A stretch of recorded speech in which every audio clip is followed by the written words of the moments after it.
Hello there. You guessed it, it's time for another episode of Local Body Election Candidates Not to Vote For. And again, we're in Hamilton West in Kirikiriroa, this time for Rudy Duploy.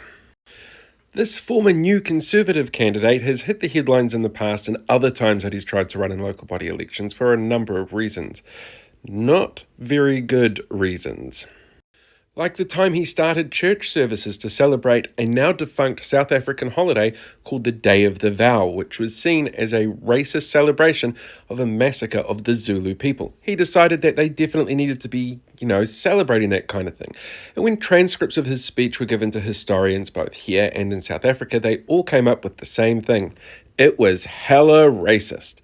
But that didn't stop him from wanting to celebrate his culture. And I totally get wanting to celebrate your culture, except when that culture is about the segregation of people who are being downtrodden systemically and don't have a choice in that matter. That kind of thing is not the sort of thing you should be celebrating at all. In fact, at the last election, one of the local organisations asked him specifically about what his thought process was behind bringing back the Day of the Vow, and his response was literally, "I have a lot of black friends." There was also this time where somebody apparently graffitied one of his billboards, but it turned out to just be really bad Photoshop done incredibly poorly, using a term that might mean something in Afrikaans but is not likely to show up very often in the graffiti artwork of local New Zealanders. It's actually probably more likely that he did this himself to try and get a little bit of press coverage, but I don't know that that's ever been proven. It's alleged.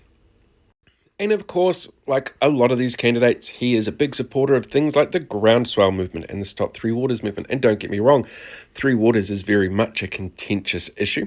I'm not going into the pros and cons of it here, but the groups that he's supporting who are fighting against this are the ones that are doing things like shutting down the entire country and complaining without having actually read the legislation. But he's decided to jump on that bandwagon because of course he has. But that's not the worst of it. Bingo! So of course he's a bit of a supporter of Voices for Freedom because why wouldn't you be?